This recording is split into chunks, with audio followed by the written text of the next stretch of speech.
So this is the second part of cost of capital, where we are learning how to calculate the cost of debenture in case of irredeemable or perpetual debentures. Okay, carrying interest rate of 14%, the company is in a 35% tax bracket. तो आपको cost of debt बतानी है before tax और after tax. तो कैसे कैसे company market में share निकाल सकती है? एक केस होता है, एक और है परपेचुअल डिबेंचर्स ऑफ ₹5 लाख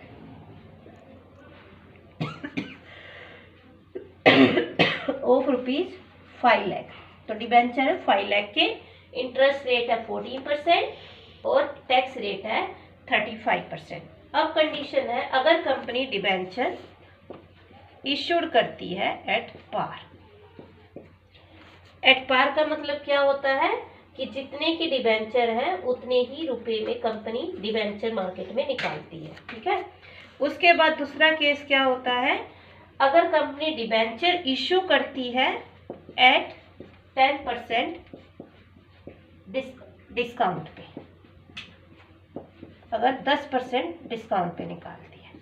तीसरी कंडीशन है, अगर कंपनी डिबेंचर इशूड करती है एट 15%, चलो ये छोड़ देते हैं, अगर कंपनी डिबेंचर इशूड करती है एट 15% एट 10% प्रीमियम ले लेते हैं, तो 3 कंडीशन हो सकती है। अगर कंपनी पार पर डिबेंचर निकाले, अगर डिस्काउंट पे निकाले और प्रीमियम पे निकाले।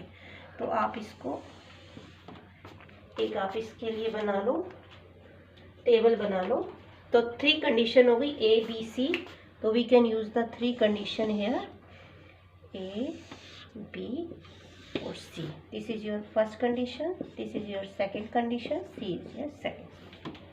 अब आपको अमाउंट ऑफ डेट, कितना कंपनी ने डेट लिया है, कंपनी ने डेट लिया है 5 लाख का। सारी कंडीशन में 5 लाख का निकाला कंपनी ने डेट। ठीक है। अब कंपनी को इंटरेस्ट की पेमेंट कितनी करनी है, आपने यहाँ पे देखा कंपनी को 14%, 5 लाख का 14% निकालोगे, 14 5 जा 70,000।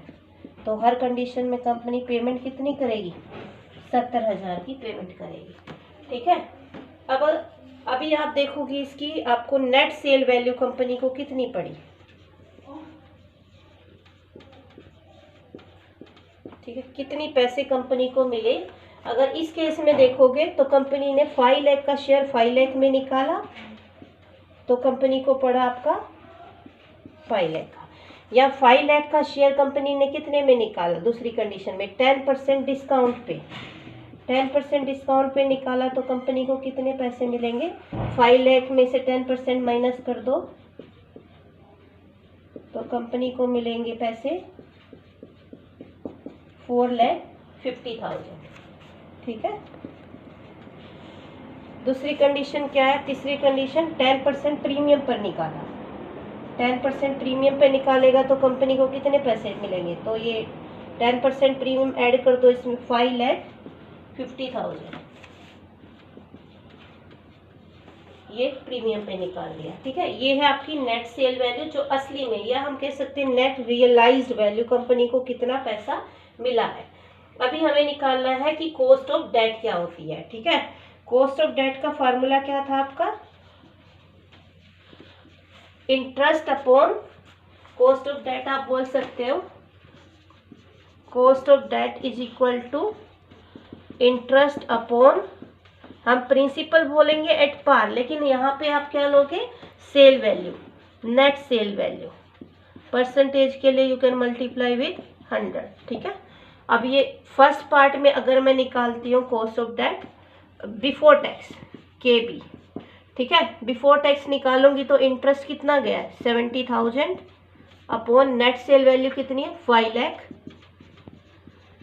इंटू 100, तो ये हो गया आपकी, ये आ गई आपकी, तो आपकी ये आ गई लगभग आपकी before tax 70,000 upon 5 lakh into तो ये आ गई आपकी 14%। तो यहाँ पे आ गई कॉस्ट ऑफ डेट 14%। नेक्स्ट आप निकाल लो 4 लाख, इसमें इंटरेस्ट सेम रहेगा 70,000 अपॉन 4,50,000 इंटू 100। तो ये आ गई 4 कट गया, और आप ये निकाल लो कितने होगी, कितना निकल के आएगा आपका 15.56% आई थिंक। आप थर्ड पार्ट आ गया आपका 5,50,000 interest. First we have to write down the interest 70,000 upon 5,50,000 into 100। तो कॉस्ट ऑफ डेट आ गई आपकी, ये आ जाएगी आपकी ये आ गई 12.73%। ये आपकी आ गई 12.73%।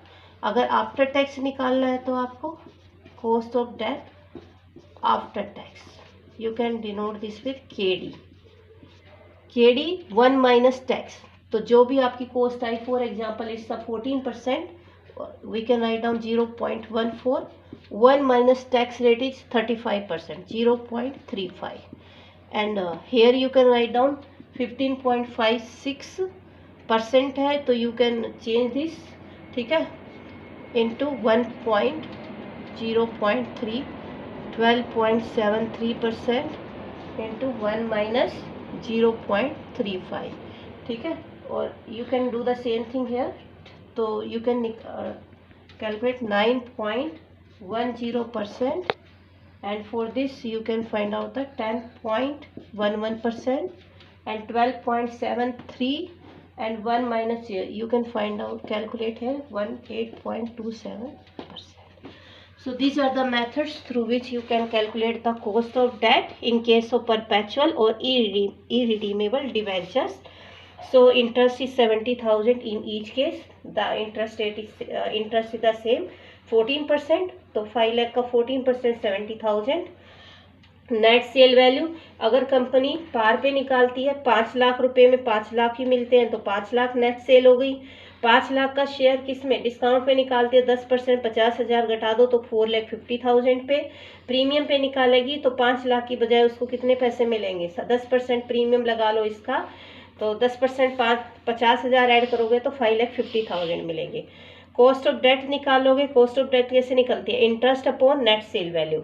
इंटरेस्ट आपके पास है 70,000, नेट सेल वैल्यू आपके पास 5 लाख है, इसकी कैलकुलेशन कर लो, फिर इसका और सेम इसका। फिर cost of debt after tax निकालोगे तो 1 माइनस टैक्स, जो भी ये आएगी ना, ये मैंने 0.14 लिया, 14% लिख दो, उसको जैसे भी कन्वर्ट करो। 1 माइनस टैक्स रेट ले लो, और ऐसे ही 1 माइनस टैक्स रेट ले लो, 1 माइनस टैक्स रेट ले लोगे तो आफ्टर टैक्स निकल जाएगी।